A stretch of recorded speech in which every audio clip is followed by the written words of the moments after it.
Let's do this. Happy Tuesday. A little sip of water if you don't mind. Alright, so we're going to have a few minutes for folks to show up. I'll do my announcements or whatever whatever you want to call it. Part of this, actually, oh man, I gotta build a straw pool. I totally forgot. This is how bad I am at being a YouTuber. Give you guys some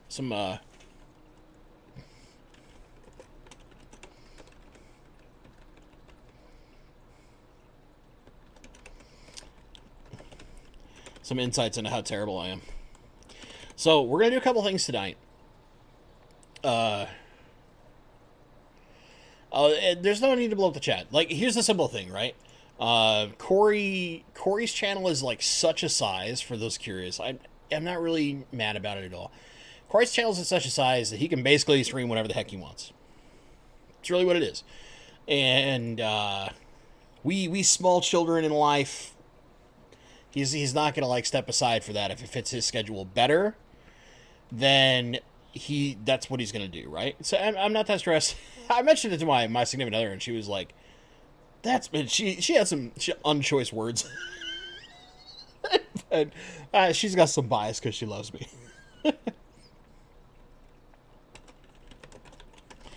So I'm putting together a straw poll. I'd actually like I want your guys' input live on something. So I have to like learn how to type though.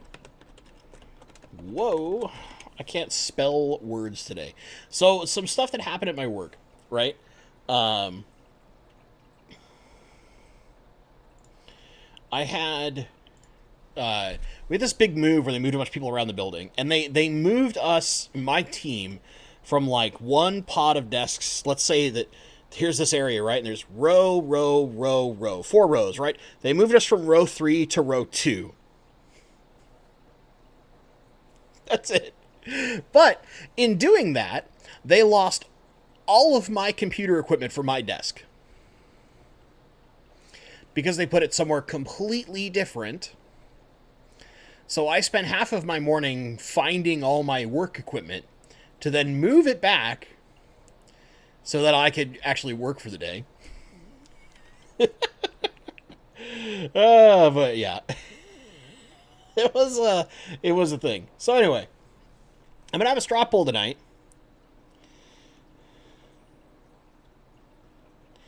And we'll see. No, Kevin, I have no clue if Corey's upset at me at anything. We don't really talk. I talk to Jimmy quite a lot, but that's just because we have a friendship that has almost nothing to do with fish, and yeah, we talk mostly about cameras and stuff. And I find all these like I have all these interesting questions for Jimmy just because his artistic style is so impressive to me that I want to learn how he does certain things, because there's little tricks that he does that I really like that I would like to eventually be able to use.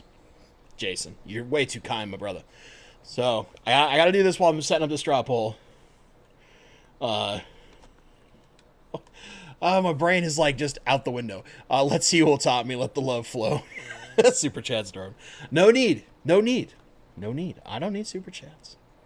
That's how I roll, man. I'm the YouTuber with like the least capability to monetize himself. All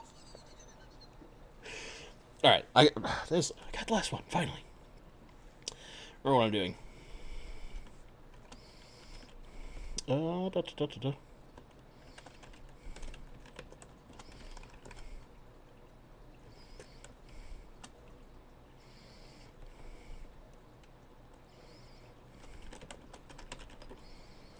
Okay.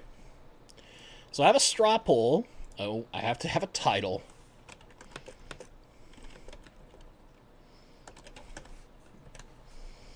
Straw poll won't let me create a poll without a title. All right, here's the straw poll.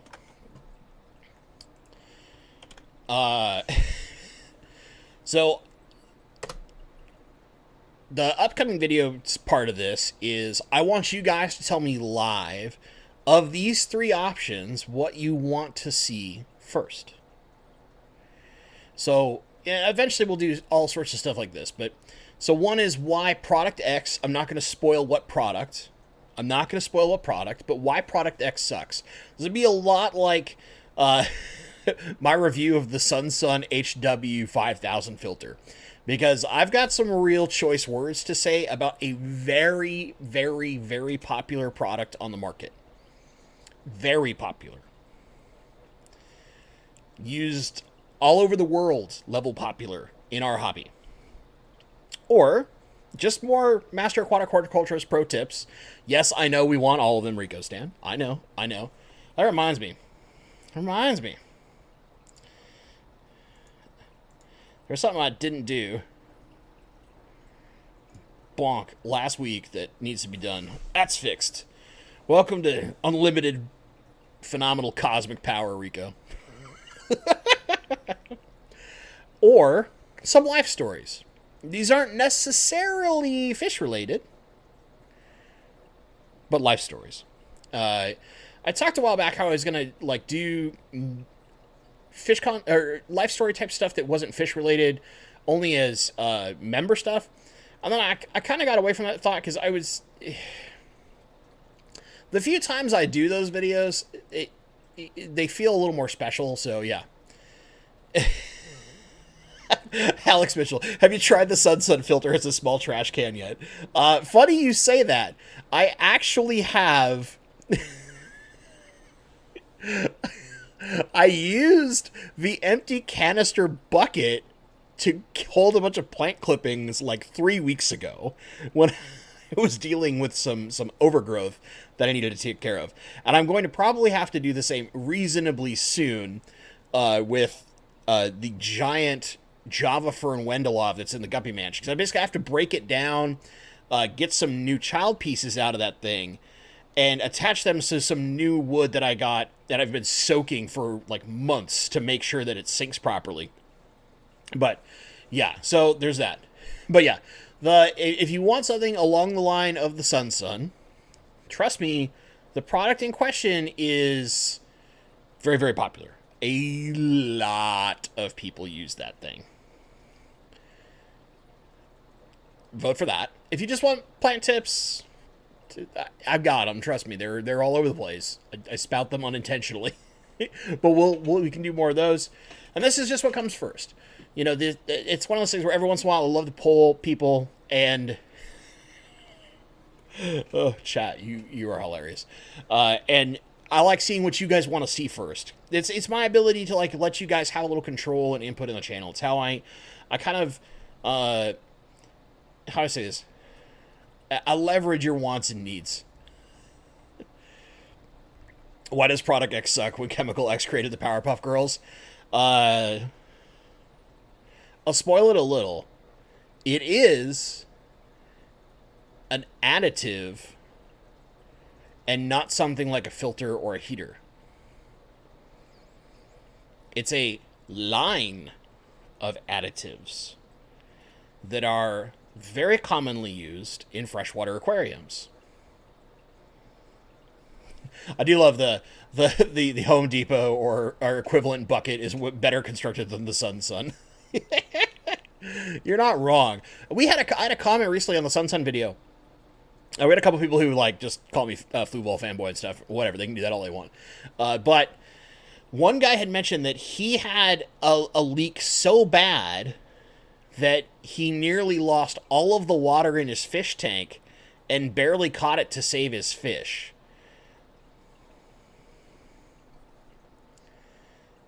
Oh, W. Marion, are you going to discuss Product X without ever naming it? CkimF what? You may or may not be onto something. Well, I have a long and angry rant about that product. And its whole line. The whole line.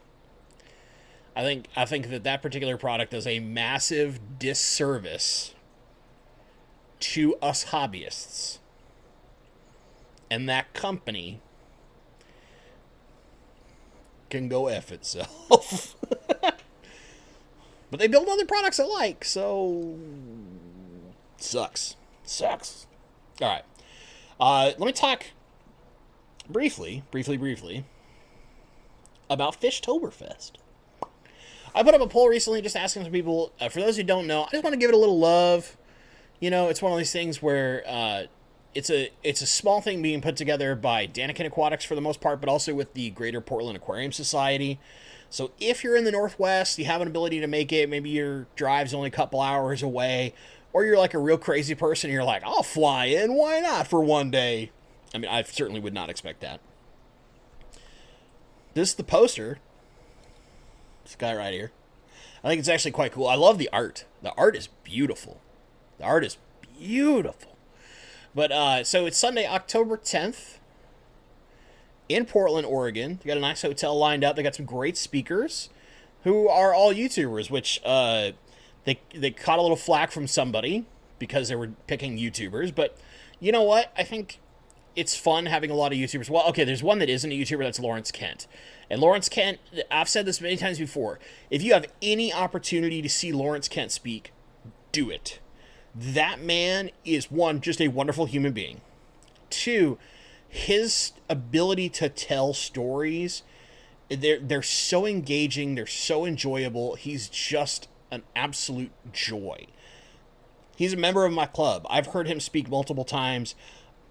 Anytime I have an opportunity to hear him speak, I get excited. Because he's just such a wonderful storyteller. And he is fantastic. So if you have an opportunity to make it, even if it's only for a few hours, show up so you can hear Lawrence Kent speak. I'm going to do everything in my power to be there unless like work chains me to a desk, which I'm hoping I can make sure that doesn't happen. But yeah, I plan to be there. I'm just going to hang out. Although I have made some arrangements with somebody who dropped a super chat earlier, Mr. Redfish Bluefish. We're going to make sure some guppies are down there available for sale. So if you want to get some of the blue Hawaiian Moscows you've been having trouble, you'll get to get them in person. I'll literally be bringing them in a bucket. a little more than that, but you know, we'll transport them in a bucket and then they'll get individually bagged and all that kind of good stuff. But we'll have guppies down there. Not too many. Probably bring like 10 pairs or something, maybe 15. Jason and I are going to work that out. But basically, Jason's going to take them down specific for the event because I'm going to probably have to travel down day of and come home day of just because of my schedule. So there's that. What's some other upcoming stuff beyond Fishtober Fest? Big Tank Hank is in chat. What's up, buddy? I'm going to be going on one of his live streams in October. I think we're scheduled at October 15th, if I remember correctly. I have to look at my calendar. Like, I live off of my calendar when it comes to anything scheduled. Yeah, October 15th. So I'm gonna be hanging out with BTH, or as he knows, Big Tank Hank. Probably did the wrong arm, but you know what? It's as close as I can do. I can't do it as stylish. He looks far better than I do. So Fishtober Fest, opportunity to hang out.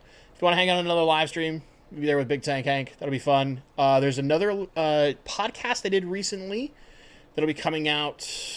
I think it's next week. Once I have a link for it, I'll put it up on the community tab. But talking just Planet Tank stuff, lots of how to help beginners, all that kind of stuff. So that's all the upcoming stuff. That's all the easy peasies, all that kind of stuff. Nice and simple. Other than that, what do we got here? Oh, I guess the other thing is October, was it 12th? 12th. Gotta look again. See, this is how bad I am. Like, dates are bad in my head. Yeah, October 12th, I speak for the Greater Seattle Aquarium Society. That will be recorded, and I have to follow up one more time and make sure that they don't mind me stealing that recording, because otherwise I'm going to have to record it myself. But that'll come out on YouTube as well. So you'll have the full talk. I've been working on that thing, preparing it. I have a PowerPoint that's actually actively sitting open on my computer that I'm working on.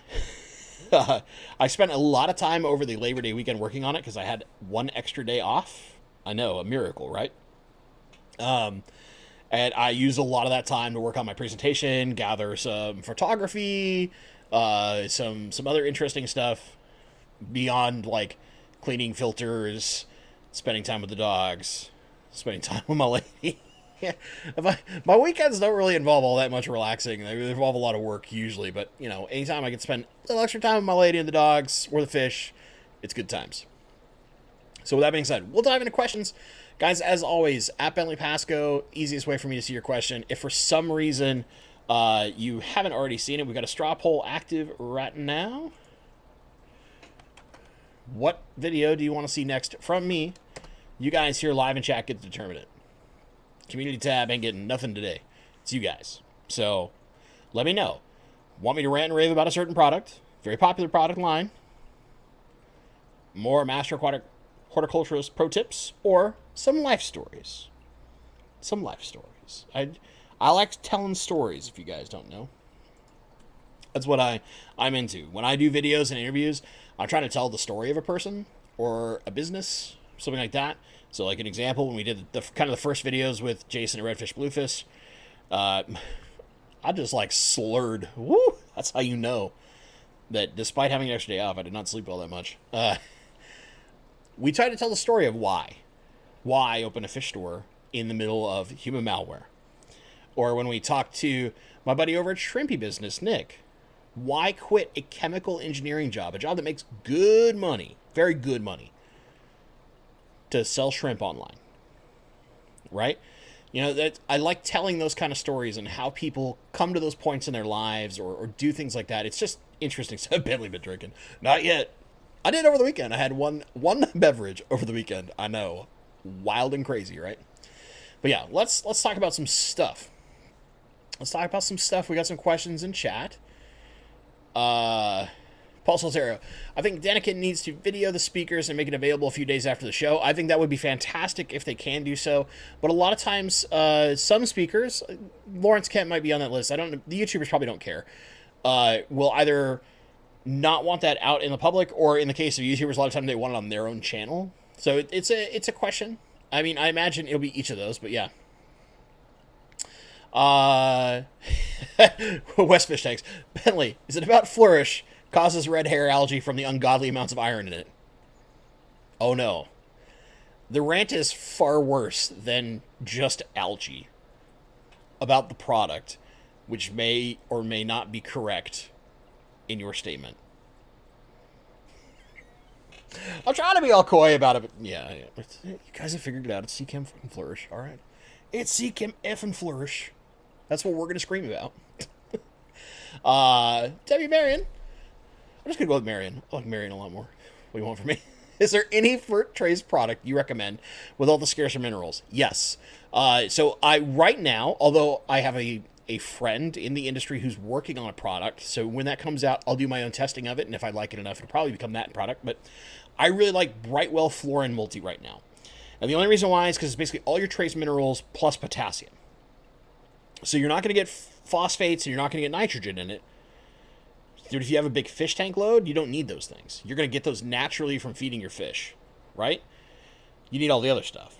I've run the Guppy Mansion and a couple of their tanks that had good fish loads in them on only Fluorine Multi and no nitrogen source other than what is naturally produced by the aquarium, and no phosphate source other than what is naturally produced by the aquarium, and had no issues. That includes tanks with CO2. Granted, I had larger fish loads in those tanks. So keep that in mind. But yeah, that's the one I go to right now. Like I said, I have a friend who's developing a product. I won't name names yet. Once I can make it public, I'll make it public. I live in the land of NDAs and a lot of times. But once it's out there, we'll talk about it. And I'll test it and I'll tell you what I think about it. It's fertilizer. It's hard to go wrong, but you know, sometimes the balance isn't right and it causes issues, all that kind of stuff. There was a question about Higer lights in here, I thought, or Higer something. I swore I saw it. I need to find it. There it is. Connor, do you have an opinion on the Higer lights? I haven't tested Higer lights yet.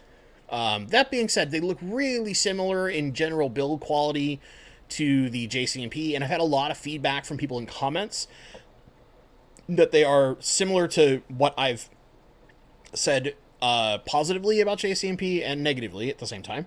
So I would imagine they're very, very similar. They might even come from the same manufacturer. Who knows? Do they work, and how hard is it to grow stem plants in a tissue culture? And is okay. This this question got like really branched and interesting. Do I have an opinion on the hygrolites? Not yet. I haven't tested them yet, and it's just a matter of I can only test so many things at a time because I only have so much space and I only have so much time right now. Eventually, I'll be able to test more things at once. Do they work? From what I have heard through comments, yes, but I can't say any of the things that would normally be revealed through my personal analysis. How hard is it to grow stem plants in a tissue culture? So if you're talking about how hard is it to actually tissue culture plants, or how hard is it to grow plants from tissue cultures? So to actually tissue culture plants is a very complex process.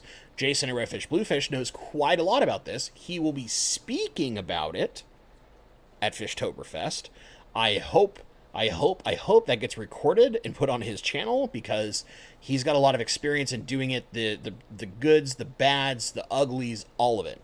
Right? And it's a very complex process. It requires a lot of things, and it's very easy to screw up.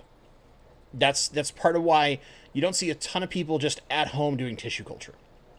Now, growing plants from tissue cultures is relatively easy, especially the stems, but generally it helps to have CO2 to deal with the conversion process and kick them off when they're in a fully flooded tank. Without CO2, it can be a bit of a struggle unless you do something like a dry start method to get them well rooted in that tank and then flood the aquarium and work from there, which is a viable strategy. I'll put that out there, but you want to get fresh root growth that hooks into your substrate with those stems. The easiest way to do that is either A, try to do the dry start style method, or B, have extra CO2 and the right mineral mix without too much light when they're getting into their initial adjustment period, or having just a really, really good algae control system. My moneywort tried to convert, but just died. That's actually really common with moneywort. And same with pennywort. Creeping Jenny, a lot of plants in that family can be very hard to convert. And it's really easy to lose them. I've lost like Creeping Jenny twice trying to convert them without CO2.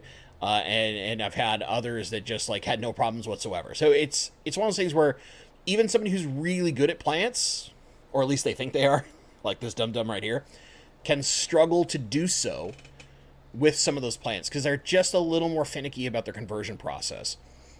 That's really what it comes down to. Don't be afraid to fail. You can learn from failure. Trust me. Trust me. All right, now Joe Davis had a question, and it was about something I don't know anything about. Bonk. This message from Alec in there that somehow got hidden. I don't know why, but I think I know why. YouTube naturally said no. I don't want to miss this one. From Self. I cured my SAE of dropsy by isolation in a 3-gallon of water with 1 tablespoon of Epsom salt, 2-week quarantine, and borderline starvation. Do you think the Epsom salt was the cure, or starvation, or clean water? I think it's actually a combination of the three. So I have personally never successfully fixed dropsy. I've never encountered it. Well, that's not true. I use the wrong words. I have not encountered it very often. I think I've only had like 3 fish ever have dropsy. But I've never been able to beat it. And I've tried Epsom salt. I used a 10-gallon. I isolated the fish in there. I tried some Epsom salt. No dice. I tried very infrequent feeding, which is basically I fed a very small amount every 3 days. I was trying to really minimize the amount of food intake. And what I was feeding was more spirulina based. So I was trying to like kind of effectively give them just only fiber to push some stuff through. And I had no luck. I think you have some combination of things that's running into or creating rather success. But that being said, I haven't fixed dropsy ever. I've never had success. So I can't definitively say that is what. But I think you probably have a combination of things that are all giving you the right factor to help provide success. And I think if I encounter it in the future, I would take a process similar to what you're describing and see if that works.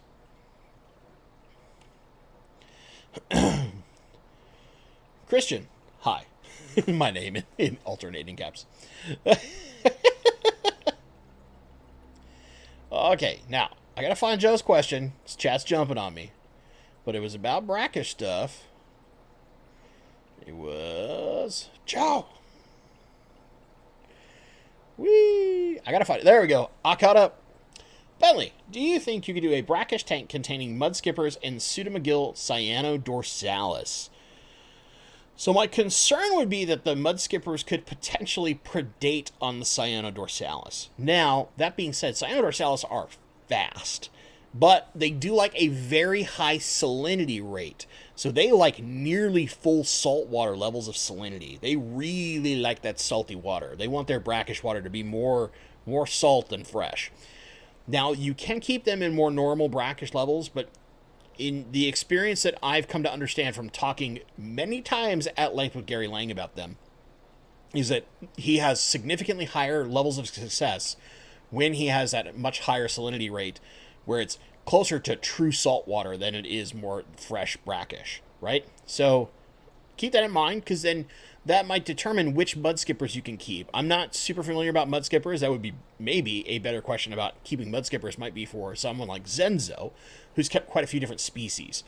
But try to find ones that do better in the more salt level, the more high salinity rates than necessarily the leaner salt levels where they're closer to a freshwater side of the mix as opposed to the higher salt level side of the mix. That would be my only little piece of advice there. Xanadu. I always laugh at your name. I can't help it. It's just one of those.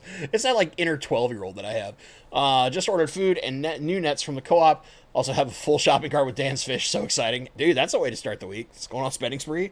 I'm actually looking. I've been looking at some of those new nets because a lot of my nets are starting to go the way of the dodo. They've been beat a few times. I've been using them for a little too long, and I'm in need of new nets. And the price difference between a cheap net and getting a decent net, I'd rather just get the decent net that I know I can, beat the Hades out of again. As my truest hero, Bob Ross would say, beat the devil out of it. Funny thing, I have a Bob Ross little miniature figure that my lady bought me. It's about this tall, that sits in its package at my desk. Anytime I'm frustrated with something at work, I just stare at my little Bob Ross, just remind myself, happy little trees. Gotta bring myself back to the level of calm.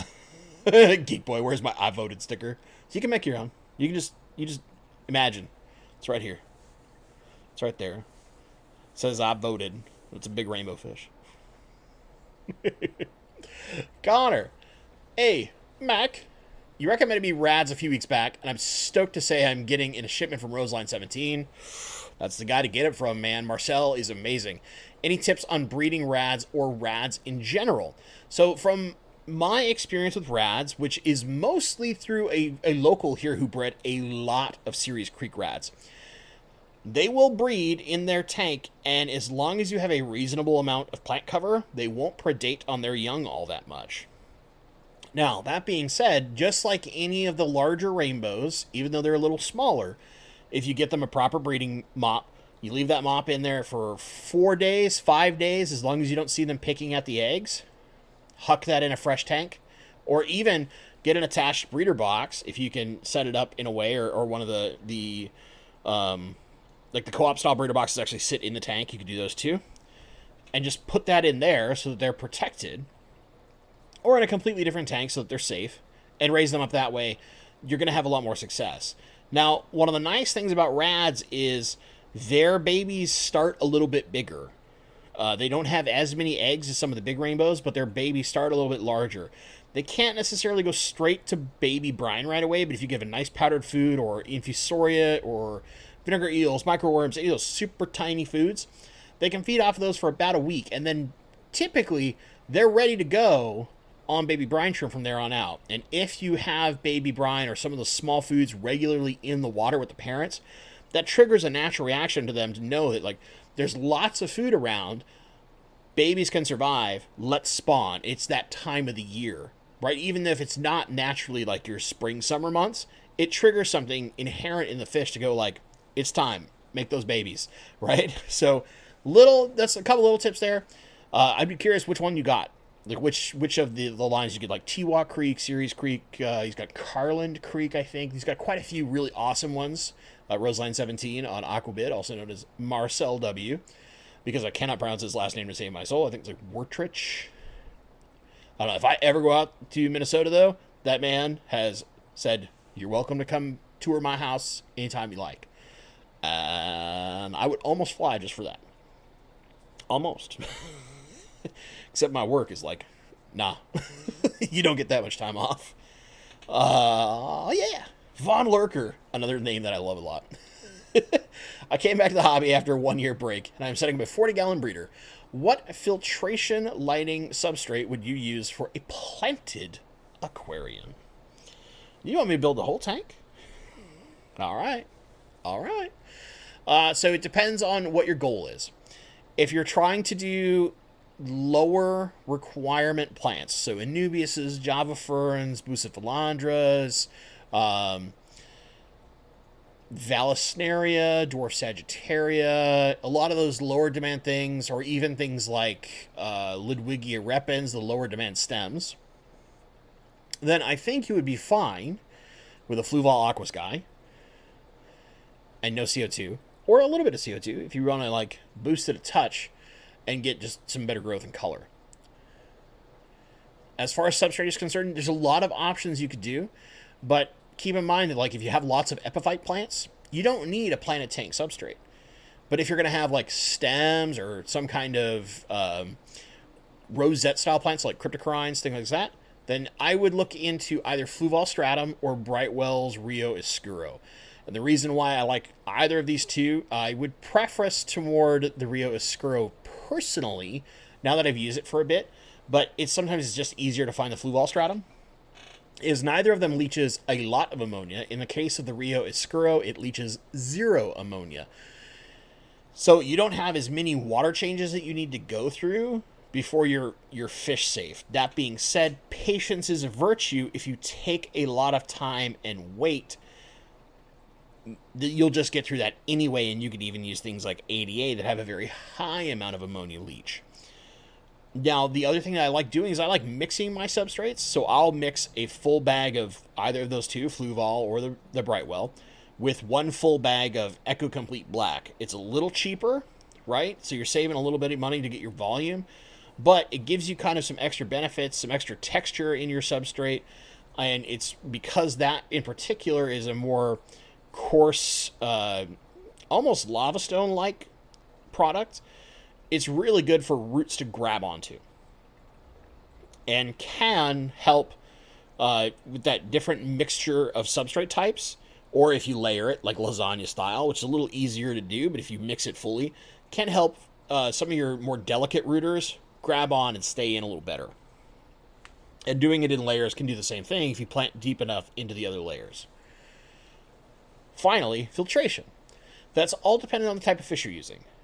I would say that you could go with something like a really nice canister if you want to do more limited work. So you could go something as crazy as like one of the Oase Biomasters. You could get the smaller versions, which I can't remember what those things are called. It's like Filtosmart.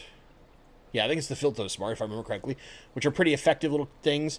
Or honestly, get yourself a hang on the back filter.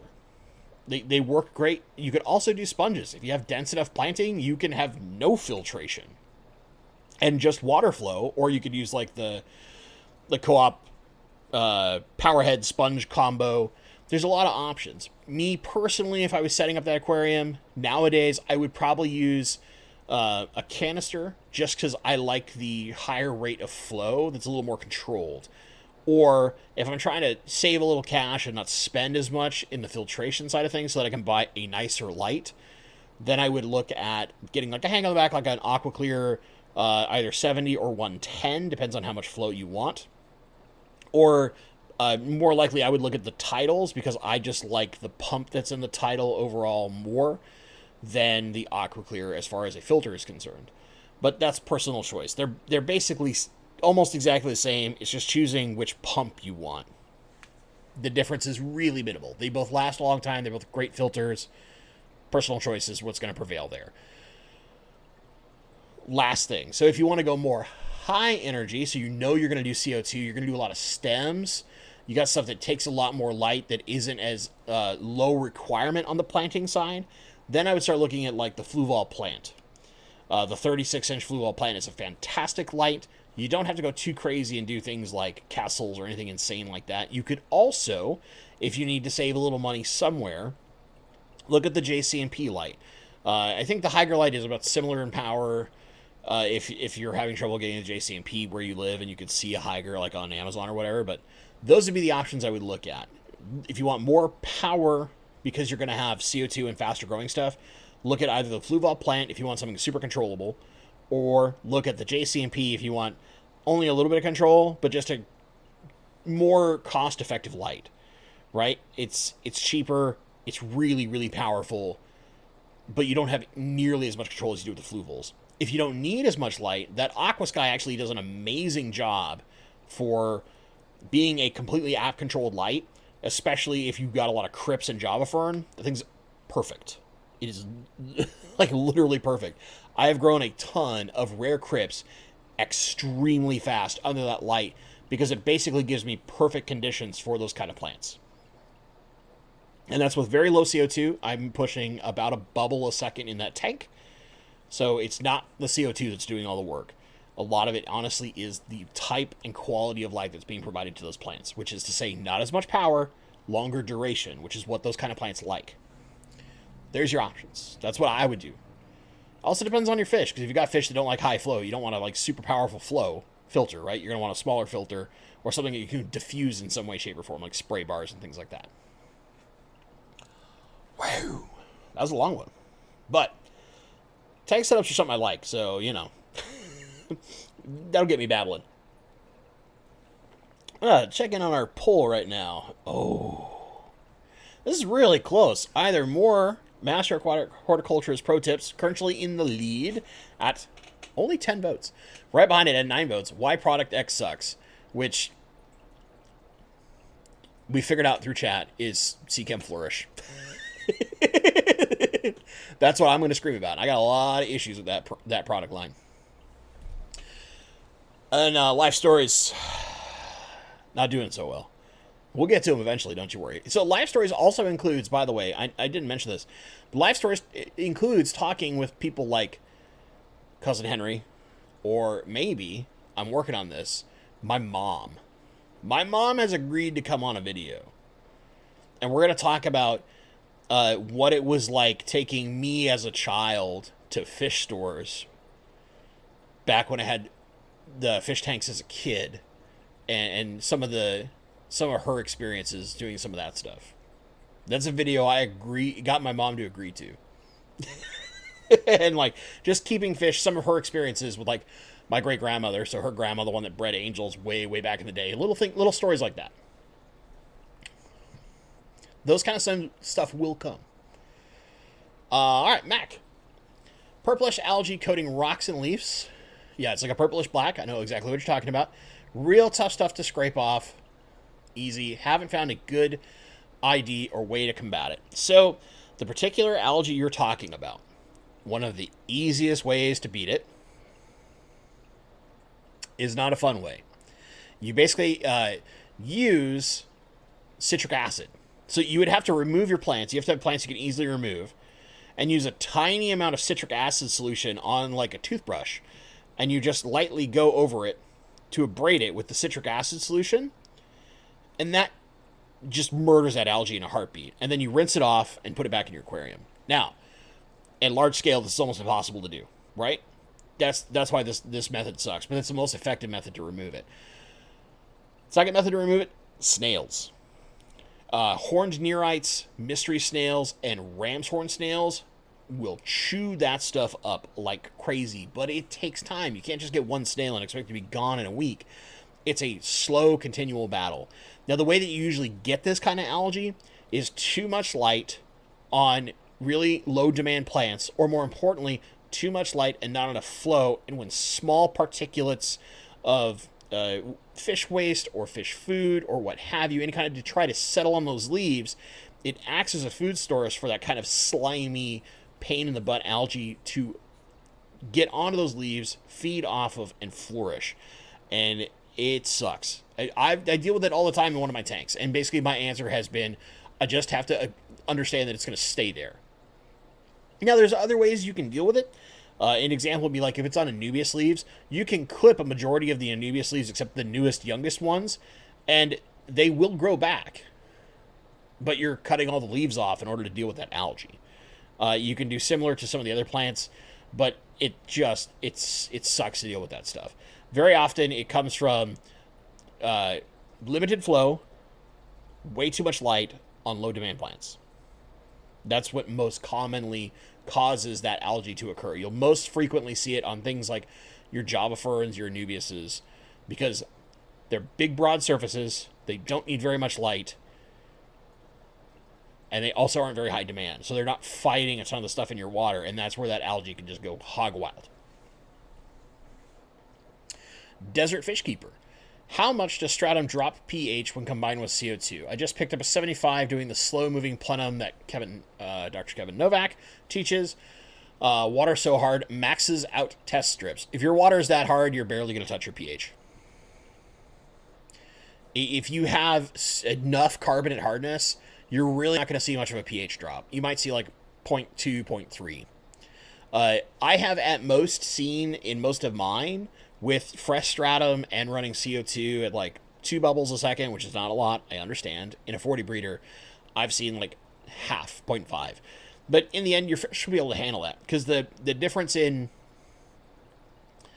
that kind of like pH dip is not as scary and doesn't cause as many problems with your fish as a like true pH crash kind of scenario happening. That temporary dip is really not that scary. It's just a way that how the tests interact with the water. This is like the really dumb way to explain it. It's not scientifically accurate. Let's be clear. But basically, it's how those things interact with the water that brings it down a little bit, and it's not a long-term issue. It doesn't really acidify the water so much that it becomes dangerous. It's only if you're cranking a ton of CO2, don't have very much carbonate hardness to hold your pH buffer very well, then that's where it can become an issue. I wouldn't worry about it too much if you have really, really hard water. West Fish Tanks. Bentley, can you use rockwool as substrate for a planted tank?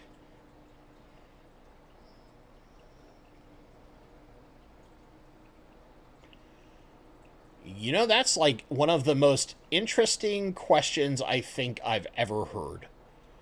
Can you use rockwool as a substrate? I would imagine yes, but no at the same time.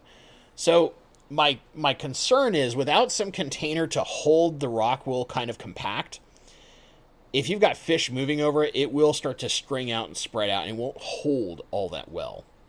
Now, if you've devised a way to hold it down in place, then it's kind of similar to using any of those like aquaponic or hydroponic cloths that they mount plants to in order to keep them in place in those hydroponic systems, right? You would be using something similar like that. So maybe? I guess it would just depend on the fish that you use in the tank. Marion, Brightwell 4. I know Brightwell's actually in the United States, but they do some amount, I think, overseas. I can't remember where all they ship to.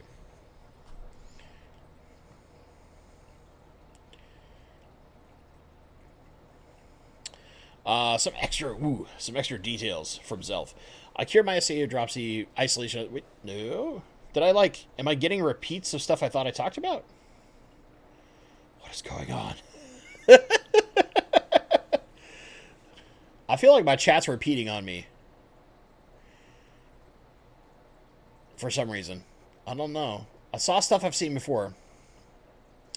Well, let me see. KG Tropical sells Higer lights. That's good to know. I did not know he was selling that stuff. So he's probably going to have more experience with them than me. But that I would say is that keep in mind, anybody who sells something, it is in their best interest to tell you that it is a really good product. Now, that being said, I, in general, trust John and Lisa to choose products they legitimately believe are of good quality to carry them in their store. I have more faith in them just as people overall than I would in certain potential other people. And that's a generic term of just like, I'm always skeptical of somebody saying, like, this product is amazing when they sell it until I truly have a good feel for who they are as a person. And just over the time that I've gotten to know their content and stuff like that, I feel like legitimately if they're carrying a product, it's because they do really like it and feel it is a good product. Joe Davis. Oh, Joe always brings fun questions. Who is your ideal fish talking partner? I know you like to talk fish, but what it is about a person conversation that turns your wheel?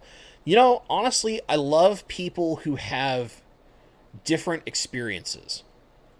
So if I'm talking to somebody, I love people who keep something completely different. And the reason they're talking with you or that you're talking with them is because you want to ask questions to learn the differences and the gaps that are there between your experience and theirs, and try to find something interesting, whether it's a story or some kind of tip or trick, whatever it may be. Can't vote on the poll on mobile. Sorry about that. I can only do so much. I'm only so skilled. What do you want from me? But,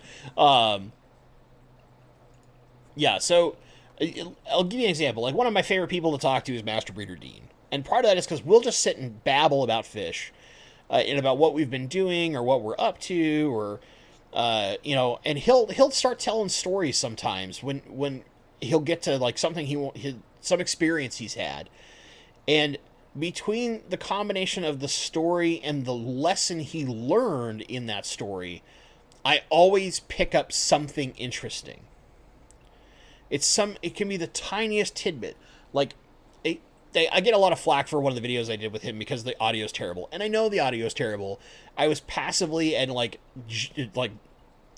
knee-jerk reaction recording a conversation we were having where his success in breeding autosynclists came because he started feeding live baby brine to autosynclists, something we think of basically as just a completely peaceful algae eater. He started feeding them live baby brine shrimp, and then he started getting them to spawn regularly with his black autosynclists. And like little tips like that where you're just like, I just tried this thing and this happened, and then I went to see if I could repeat it multiple times, and I could. So now I know that, no, this is actually something I can do to cause X. Those are the things that interest me the most. That's where, like, a conversation about fish really, like, cranks that side of me that has, like, that thirst for learning or just getting an idea of who a person is. One of my friend Darren, Rogue Aquariums, keeps saltwater. Loves saltwater. We'll talk my ear off about saltwater. He's a guy where when I talk on the phone, and I don't mean this in any negative way whatsoever, but guarantee if I'm going to answer a call from Darren, I basically have to assume that we'll be talking for at least an hour. And it's just because we love talking fish. But he's a guy who's like, he's done a ton of stuff. He's got a lot of stuff he works on. And so we'll talk for a while. Recently, same thing. I was talking to Jason over Redfish Bluefish. And anytime we're on the phone, I know, like, guaranteed it's at least an hour. Because we'll just babble about all sorts of stuff. But, it's one of those things where it's like, there's always something interesting that we pick off of each other in those conversations. There's something we learn, whether it's YouTube related, whether it's fish related, whether it's some event that happened in store or in our lives or whatever it may be. There's something that we learn and just is engaging, right? I love stories. Stories are really the thing that hooked me the most. And I don't necessarily mean like somebody coming like, okay, man, I'm going to tell you the craziest thing you've ever heard. I mean more just like understanding who a person is and what brought them to where they are in fish keeping. Like, Joe, you were asking me a question about brackish water tanks. And the first thing I would probably ask you, if we were just sitting and talking in person, like we were just sitting at a table, having a beer or whatever it may be, right? I would ask you, What got you into brackish? What did you keep beforehand that made you think, I want to try brackish tanks? And I kind of want to try this combination. What led you to that path? What's that story? That is the stuff that I love the most. And the few times I've gone to like some small conventions locally here in Washington and got an opportunity to talk to people and get those kind of stories, they are what are solidify who a person is in my head, where I can identify a name with a face and a story. And when I can do that, that's where you're basically like solidified in my head forever. You know, it's just how my brain clicks. So, if you ever do meet me in person, I want to learn your story. And that goes for anybody. I love learning people's stories because that's the stuff that, in the end, like learning about what drives a person to some part of their hobby typically is where you learn the most. But it's unintentional. It's not, I'm going to teach you a trick. It's, all right, well, and you know, I was doing this, and I kept having trouble trying to do this, but I really wanted to do it. So I did this and this, and I did this, and I figured out if I do this and this with my water, this happens.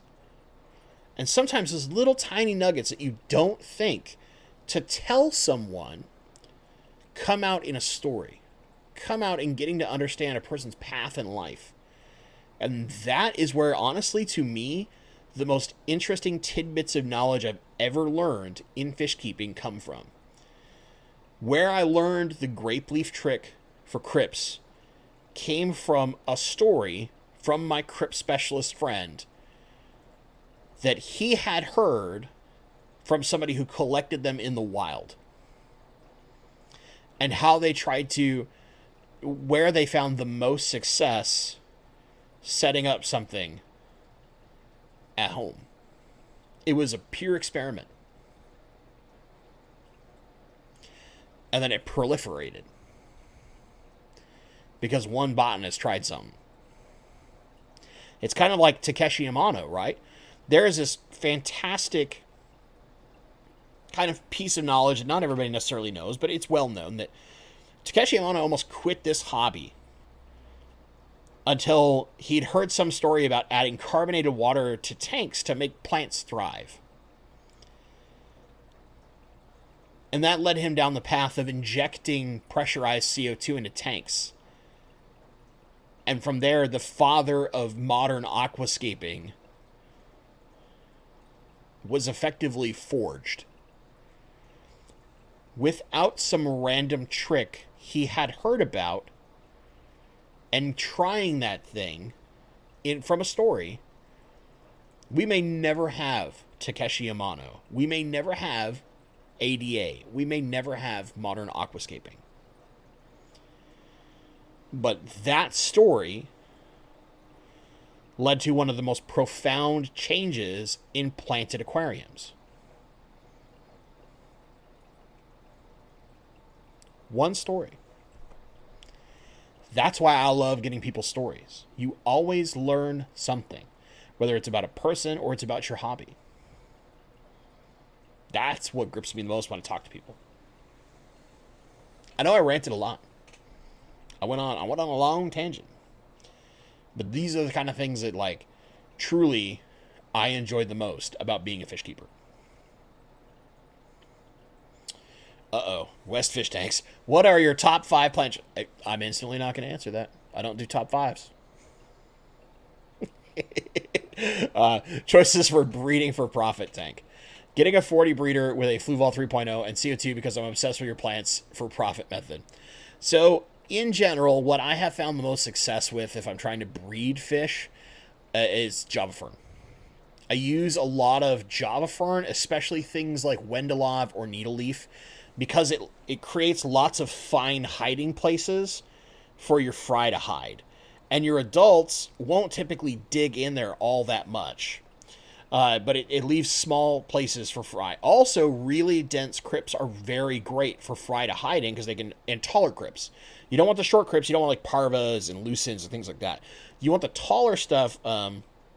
Examples would be like your Wendetti eyes, Crips Sri Lanka. If you ever want to give that one a try, it grows kind of tall because it has a long stem and then it gets dense foliage. But it creates an open area down low that's not necessarily super easy for those adults to move through, but the fry can just dart all over the place because they're so tiny at that time, and it gives them places to hide. Also, you can use things like there's Nymphea santarum, which is a Gardneri variant that grows low. So it creates this low structure. So it basically creates a natural hide underneath all the fronds, and it can grow like carpeting because it produces runners, and that's how it propagates, unlike a lot of the other Nymphaeas. It does that far more aggressively. Fry can hide in all those areas, and you've got all this kind of basically plant canopy that gets created, and the adults will stay above that and do whatever. And that's at least what I've seen in my guppy mansion. Now, granted, my guppies aren't super aggressive, but I've created, in my plant selection, lots of hides just in case. I love Java Fern Wendelov and more needleleaf or fine narrow leaf Java Ferns when it comes to creating lots of little nooks and crannies for fish to hide. And you can get them really dense, and only a little bit of CO2 goes a long way with Java Fern. Just make sure you got the right potassium for them. Kelly Foreman, those horned meteorites are pretty awesome. Yes, they are. I put 30 of them in a 40 breeder. That's a lot, man. Bob Purcell, will horned meteorites go after blackbeard algae as well? So, from my understanding, they will eat some amount of blackbeard algae. And I've personally never kept horned meteorites, but I've seen lots of people have success with them. It's those and ram's horns. Ram's horns will actually eat blackbeard and some filamentous algae. You need enough of them. That's probably a better question actually for Jason over at Redfish Bluefish. He's got more experience with those. Aw, gone, man. You're very sweet. Thanks for the fish chat. Fish chat? Super chat? Fish. English. English is very difficult. Ooh. Vote's still the same, so one more. I'm going to put the straw poll back in chat. Make sure you vote, guys. Literally going to determine the next video I do is this straw poll. As I accidentally double posted like a dum-dum. There we go. Bang. Make sure you vote. Make sure you vote. Why Product X sucks. Hint at CkimF Flourish. More Master Aquatic Horticulturist pro tips. Or some life stories. Those are what I've got kind of on the docket coming. Which one do you want to see first? Which one do you want to see first? That's going to come after the Ultimate Guide to Aqua Sky, which I'm currently working on. So, like, I have more editing to do on that. Basically tomorrow. And maybe even Thursday. It might take a little while. It's taking a lot of stuff. Yeah, so, I got the mind-blowing story. I'm trying to catch up on chat. I know I've ranted for way too long. Paul Sotero.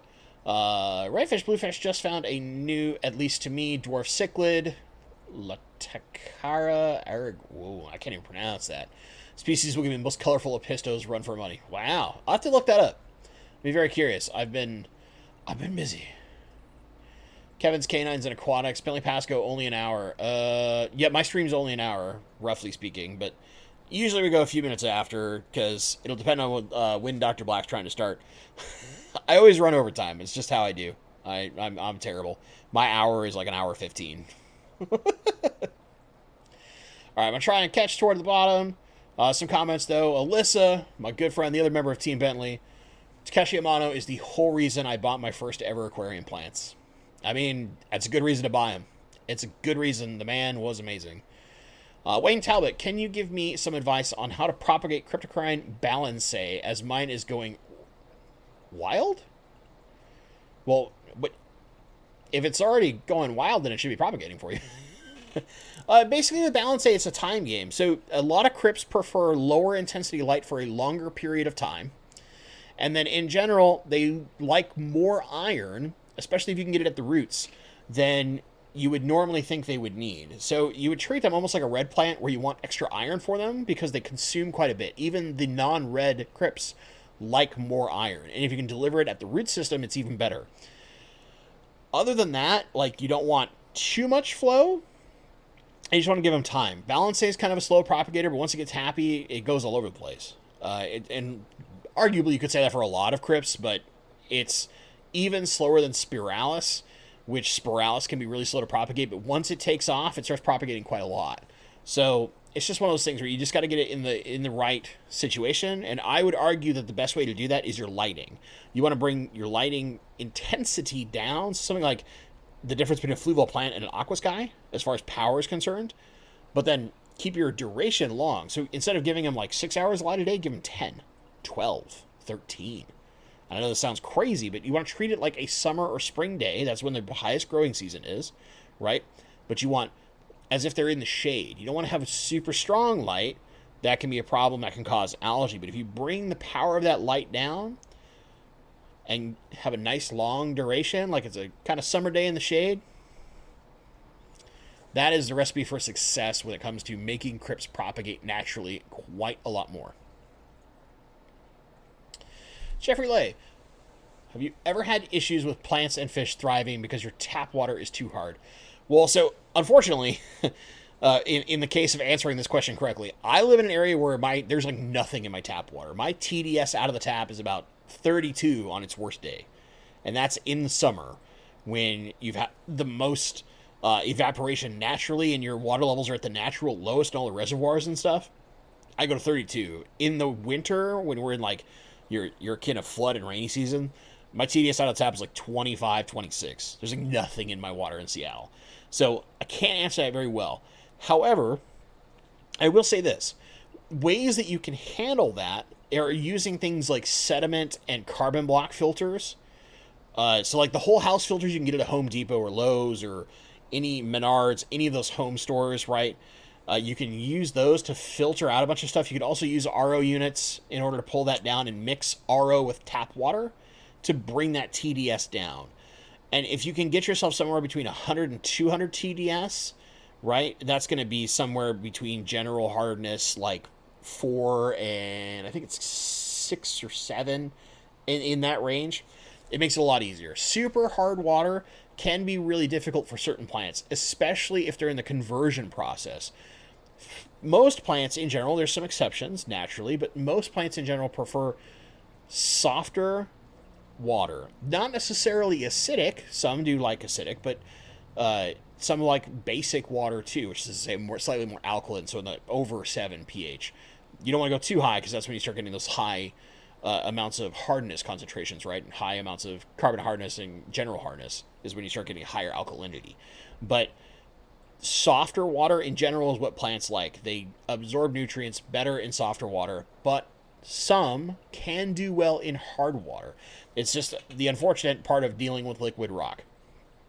You know who I'd talk to?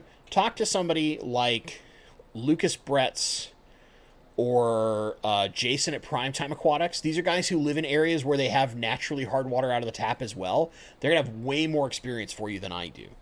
And that's just a matter of I live in an area where my water has nothing in it, so I just don't have the experience to give you proper advice. I hope that helps a little bit, Jeffrey. I know it's not great. It's not a great answer, but I'm trying, man. I've only got so much to work with.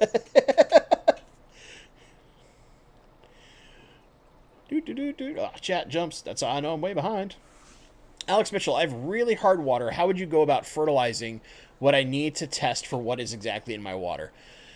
So it helps to understand what's in your water because you might not need very many trace minerals because of what's in your water. So you might only have to add nitrogen or potassium, right? It's one of those things where the more you understand your water, the better you can adjust your fertilizing regime to fit your water and give your plants what they're missing as opposed to just everything no matter what. And that can matter because if you oversaturate some of the minerals in the water, it cannot go well. You can deal with algae. You can deal with all sorts of crazy things. What I will say is this. A lot of plants struggle in super hard water, but they can adjust. And if you change your plant selections based on your water, and just understand that certain plants just aren't going to do well, so you need to kind of shift your game plan, you can have a bunch of success. But testing your water helps. It really does. If you like one of the things I will always say is if you have nitrates naturally in your water, you don't necessarily have to dose extra nitrates. Because between your fish and the natural nitrates in your water, you might only need to dose some of the trace minerals and like potassium, because it's really hard to actually get natural occurring potassium in water. But you probably don't need things like phosphate and nitrogen if you have nitrogen naturally in your tap water. And then all you need is trace minerals at that point, and you're okay, right? And the converse could be you could have no nitrates in your water, but you could have tons and tons of like calcium and magnesium and all this other stuff. So you might not need to use those extra minerals, although granted there's not huge concentrations of them in most of our fertilizers. You still might not need them as often or as much, and you might just only need that nitrogen source. So I hope that helps. Carolyn, good to see you.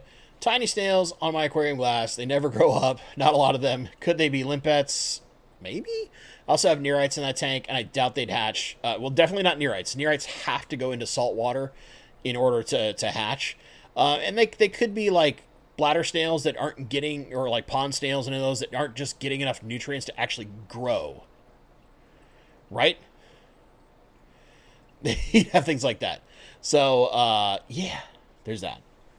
It's possible it could be limpets. I've dealt with like pond snails being in a system that doesn't have enough calcium in the water for them to stay happy, or like other fish in the water that attack them, or not enough food and they just don't live long enough. Because some snails are super hungry eating little buggers, and if you don't feed them enough, like, you know, this guy, because I just think that they'll clean up everything and I'll be fine, right? Ask me how many times I've lost mystery snails. The answer is too many. Water. But yeah, that'd be. I'd have to like actually see what they look like to get an idea of whether or not they might be limpets, but definitely not neorites. I can answer that part at least. I can only vote once. Yeah, I know.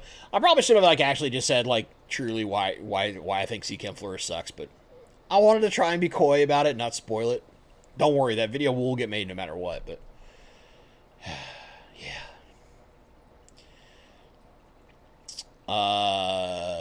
Nabokov. I hope I pronounced that right. I probably didn't, because I probably put too much emphasis on the bow. Too much emphasis on the wrong syllable.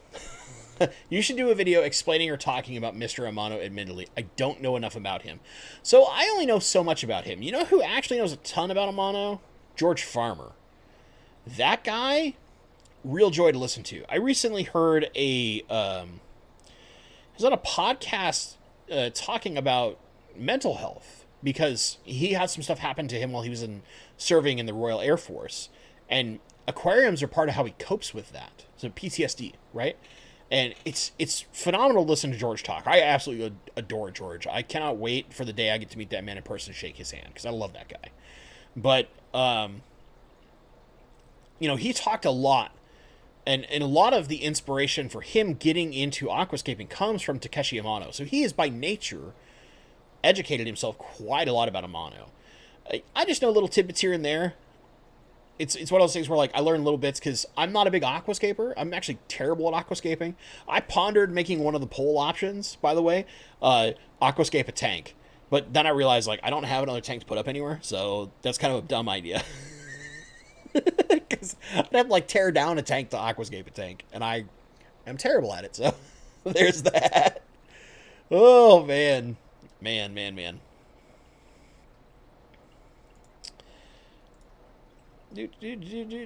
sure I'm not missing anything. We're getting pretty close to Dr. Black. I don't know if we're all getting banned by Rico Stan. I give him the power, man. I gave the man the power. Yeah, it's true. As Alyssa said, Seattle water has chlorine, iron, and SpongeBob. We have naturally occurring freshwater sponges in our water system. It happens all the time. We get lots of people in the Seattle area who are like, what the hell is this thing on my tank? Oh, it's a freshwater sponge. That's neat.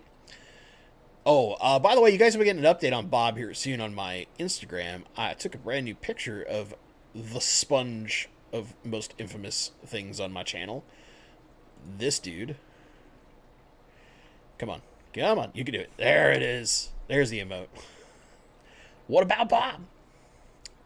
Bob's growing. Bob is growing right now. Bob's very happy. Will M. Thank you for the super chat. It's appreciated, but never required. But, you know, makes my lady happy to see money rain from the sky, as Dan at Dance Fish likes to say. Any thoughts on tap water from my municipality at 12 degrees GH, 1 degree KH? with a pH of 7. Okay, so most likely, depending on where you live, they're probably using some kind of buffering compound to add that hardness into the water, or bring the pH down so it's not too hard. Because you don't want too much hardness in your water in the pipes, because then you build up all this mineral buildup and you got to do all this extra work to help deal with it. But some areas, the water systems naturally are just so mineral rich that you can only deal with so much.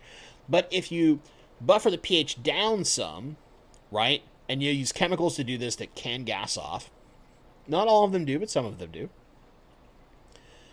then you're less likely to get those buildup in the pipes, and it keeps the pipes safer for longer, so you don't have to do as much routine cleaning of your pipes or flushing of the system with other things, right? The 1 degree KH kind of sucks, because KH really is one of the most important things for maintaining your pH. So although you've got a lot of general hardness in there, so 12 degrees general hardness is something like 350 ppm, roughly, maybe 400 ppm.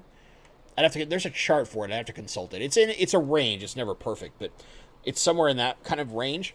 But only 1 degree of KH is so low that you actually can't maintain your pH reliably, even though you have that much mineral hardness present, which GH only really covers magnesium and calcium in the water. I think technically it can measure a couple other things, but really that's all it measures. Which are good things to have. You need them. They're important. But I would be a little worried about that 1 degree of KH just in case of like weird pH issues, because you might have your pH like shoot up or crash down without having more carbonate hardness. That is kind of hard water in general, though, as far as general hardness is concerned. But that pH dead on 7, I would swear they have to be doing some kind of buffering to have it like that. Now, that being said, do you need to worry about this? Probably not. If your fish are doing okay, don't stress too much. Especially if you haven't had any weird pH issues, then just keep your schedule the way it is as far as water changes and things are concerned, and you should be okay. Should be okay.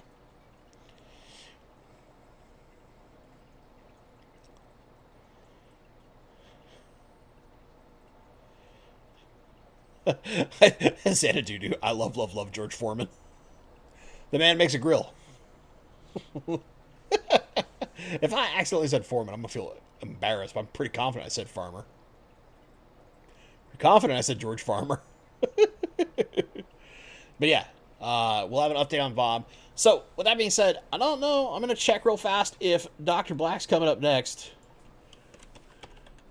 And one heads up that I will give you guys, like, I'm not sure how long Corey at the Aquarium Coop is planning to live stream on Tuesdays, but if he, like, absolutely murders my ability to stream at any reasonable audience, I might have to figure some stuff out, because realistically, this is about the only day that works for me. Okay, Dr. Black is coming up next. Bam, we'll put it in chat. He's due up in about, like, 2 minutes. Anyway, we're gonna be calling it there. Just a couple things. I won't be doing a live stream next week because I have a meeting for the Greater Seattle Aquarium Society. It's the first meeting in a long time. I'm gonna do my best to have a short video come out just to kind of a little replacement. And then I might do some stuff to like tinker with my schedule as far as doing live streams on a different day on the weeks where I have meetings for my club. I just can't reliably do a meeting remotely on my cell phone. I can't guarantee enough of a net connection to get a solid live stream in before my club meeting. So next week, no stream, just a heads up. And on the hat, this is a Seattle Kraken's hat. Thank you, Alley Cat, for putting that in there. As always, guys, thank you so much for watching. Thank you once again. I got to bring up this little tab just to make sure. Will M. Last little chat of the night. Jason from Redfish Bluefish, and who's my middleman? Gone Mad. There we go. I have to get the thing to load. It just like doesn't want to load on me. Gone Mad for your super chats. It's greatly appreciated. Never required. As always, guys, thank you so much for watching, and stay awesome. Enjoy your week. Go have some fun. Do some fish stuff. Go see Dr. Black. Have a drink with my friend. He's an Aussie. He's crazy, but I love him. Take care, guys.